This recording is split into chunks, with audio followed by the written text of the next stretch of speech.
श्रोता प्रेमियों, मैं रामसागर शास्त्री आप लोगों के समक्ष रखने जा रहा हूं सबरी की राम भक्ति। देखिए, भक्ति शिरोमणि सबरी का जन्म भील जात में हुआ था, परंतु बचपन से ही इनकी मनोदशा विलक्षण थी। सबरी जब विवाह के योग्य हो गई तो माता पिता उनके प्रबंध में लग गए। उन्होंने संबंधियों के भोजन के लिए बहुत से बकरे इकट्ठे किए। सबरी ने विचार किया, जब मेरी शादी में इतने सारे जीवों की हत्या होगी तो ऐसे विवाह को धिक्कार है। उन्होंने रात्रि काल में सभी जीवों को छोड़ दिया और उसी रात पंपा सरोवर के वन में जाकर छुप गई और कंदमूल फल खाकर अपना जीवन निर्वाह करने लगी। कि वन में रात नाम सबरी कहत सबो और चाहत टहल साधु तन न्यूनताई है। रजनी के शेष ऋषि आश्रम प्रवेश करी लगई न बोझ धरियाब मन भाई है। न्यायिक को मन झारी काकरन बीन डारी बेज उठ जाई नेक देख ना लखाई है। अब उठत सवेरे कहानी कौन धम बुहारी गयो भलो ही सोच को बड़ो सुखदाई है। सभी को संतों की सेवा की विशेष चाह थी, परंतु अपनी नीच जाति जानकर वह साधुओं के समीप नहीं जाती थी। फिर भी बिना सेवा किए वह रह नहीं सकती थी। उस रात रहते वह ऋषि आश्रम में लकड़ियों का बोझ रखाया करती थी। स्नान के मार्ग में पड़े हुए कंकड़ बीन कर बाहर फेंक देती थी। रात्रि में ही गुहार करके आश्रम से बाहर चली जाती थी। प्रातःकाल के सुगंध जब आश्रम को साफ पाते थे तो विचार करते थे, ऐसा कौन व्यक्ति है जो मार्ग में झाड़ गुहार करके लकड़ियां रख जाता है। कि बड़े ही यसंग बे मतंग रस रंग भरे और भरे बेगी बोझ कहो कौन चोर आओ है। करत नित चोरी अहो बहो बाही एक दिन और बिना पाए प्रीति बाकी हृदय भर मायो है। बैठे निसी चौकी देख शिष्य सबरी सावधान आई गई लई कही कापे तन्मायो है। देखत ही ऐसी जलधार बही नैनन ते और बैनन सो कहो जात कहा कछु पायो है। सब ऋषियों में राम भक्त मदन जी लकड़ियों का बोझ रखा देखकर बोले कि ऐसा कौन सा चोर है जो रोज सेवा की चोरी करके चला जाता है। उसको देखे बिना हमारे हृदय को चैन नहीं मिल रहा है। उन्होंने शिष्य से कहा, आज रात्रि में जाग कर उस चोर को पकड़ो। अब तो सारे शिष्य पहरे पर लग गए। जैसे ही सबरी ने लकड़ियों का बोझा आश्रम में रखा, शिष्यों ने उन्हें पकड़ लिया और कहने लगे, लड़की ये बताओ कि तुम रोज यहां आश्रम में झाड़ बुहार करती हो, लकड़ियां तोड़कर रख जाती हो, इसके बदले तुम्हें क्या मिलता है। सबरी कांपती हुई शिष्यों के सेवा पर गिर पड़ी। अब तो मदन जी भी आ गए। उनकी दशा देखकर मदन की आंखों में प्रेम के आंसू आ गए। सबरी ने अपनी नजर भी ऊपर नहीं उठाई। कि दीठी हो न सोनी हो तो मान तन बोत छोड़ो परी जाई सोच सोत कैसे करे निकालिए। भक्ति को प्रताप ऋषि जानत निपटनी के कईयों कोटि निप्रताई आगे बार डालिए। दियो वास आश्रम में सवन में नाम दियो कियो सुनिरोस सबरे कीनी पाति न्यारिये। सबरी सो कहो तुम राम के दर्शन करो मैं तो परलोक जात आज्ञा प्रभु पारिये। अपनी नीच जाति के कारण सबरी की दृष्टि मतंग के सामने नहीं हो रही है। मतंग स्वयं विचारों में डूब गए। सबरी ने कहा, महात्मन मेरी जात भीतर है, मुझे सबरी कहती है। मैं पशुओं की हत्या होते हुए नहीं देख सकती थी, इसलिए मैं अपनी जिंदगी संत सेवा में लगाना चाहती हूं। मतंग ने शिष्यों से कहा, यह जाति की नीच है, परंतु इसकी भक्ति पर करोड़ों ब्राह्मणों की भक्ति न्यौछावर है। उन्होंने सबरी को आश्रम में निवास दे दिया, राम नाम का मंत्र प्रदान कर दिया। कुछ शिष्यों को सबरी की जाति को लेकर हृदय में कष्ट रहा। सबरी आश्रम में रहने लगी।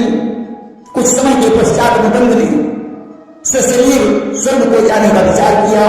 उन्होंने सबरी से कहा, बेटी अब तुम इस आश्रम में निवास करो, मैं श्री राम के धाम को जा रहा हूं। यह सुनकर सबरी व्याकुल हो गई। मतंग ने कहा, बेटी एक दिन तेरी स्कूटी पर लक्ष्मण के सहित भगवान राम आएंगे, तुम उनका दर्शन और पूजन करना, इसके बाद तुम्हारा भी श्री राम के धाम के लिए प्रस्थान होगा। ऐसा समझाकर मतंग जी स्वर्ग को चले गए। और गुरु के दियो दारुण शोक दियो, जियो नहीं जागत हूं राम आस लागी है। न्याय में को बाट निसी जाति ही बुहाई सब, भइयों अबार देखी बिखा पागी है। छो गयो नेक कहूं खीजत अनेक भांति, करके विवेक गयो ज्ञान शीघ्र भागी है। जल सो उधिर गयो नाना क्रम गयो भई, नयो पायो सोच कहूं जाने ना अभागी है। सबरी गुरु जी के वियोग में बड़ी दुखी थी। वह अपने प्राणों को खो देना चाहती थी, परंतु राम के दर्शन की लालसा नहीं ले रही थी। वह ऋषियों के आश्रम को रात रहते ही बुहार आती थी। एक दिन उन्हें कुछ देर हो गई। उनके विपक्षी मुनि ने उन्हें देख लिया। सबरी भयभीत हो गई। वन का मार्ग संकीर्ण होता है। ऋषि के निकलने पर सबरी के शरीर का स्पर्श हो गया। अब तो ऋषि बड़े क्रोधित हो गए। उन्होंने कहा, अरे दुष्टा, तूने मुझे छोड़ दिया है, अब तो मैं अपवित्र हो गया हूं, मुझे स्नान करना पड़ेगा। सबरी तो भागकर अपनी कुटी में चली गई। ऋषि सरोवर में स्नान करने गए। अब तो जल में रुधिर हो गया, तमाम कीड़े उत्पन्न हो गए। ऋषि ने समझा, मुझे नीच जात की सबरी ने छोड़ लिया है, मालूम पड़ता है इसीलिए ये जल रक्त के समान हो गया है। अब जब जल ही दूषित हो गया है तो मैं नहाकर क्या करूंगा। आज वापस लौट पड़े। आश्रम में पहुंचकर ऋषियों के सहित विचार करने लगे कि अब ये जल कैसे शुद्ध हो पाएगा। और इधर सबरी रोज वन में जाकर मीठे मीठे पेड़ों को तोड़कर लाती थी और भगवान के आने की प्रतीक्षा करती रहती थी।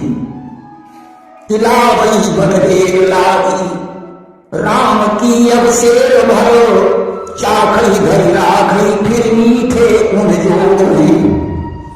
मार्ग में जागे लोचन विशाल कबहू, आवई रघुराई ब्रज पावई निज भोग है। ऐसे ही बहुत दिन बीते मग जोहत ही, आई गए आवश्यक सो मिटे सब शोक है। अय तन ताई आई सुध छिप जाई, अपू सैया को सबरी कहा ठाड़े सब लोग हैं। सबरी जिस वृक्ष का फल मीठा होता था, चख कर उसी वृक्ष की फल तोड़ती थी।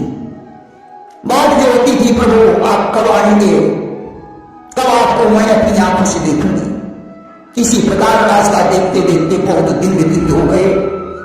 एक दिन की बात है, सीता जी को खोजते खोजते भगवान राम लक्ष्मण के सहित सबरी के उसी वन में पहुंच गए। उन्होंने ऋषियों से पूछा, सबरी कहाँ रहती है। कि पूछ आए कहाँ, सबरी कोई स्थान जहां, और कहाँ वह भागवती देखम द्रग प्यासे हैं। आई गई आश्रम में जान के पधारे आप, दूर ही के साष्टांग करी छुभासे हैं। रवती उठाई गई बिथा तम दूर गई, नई नीर झरी नैन परे प्रेम पासे हैं।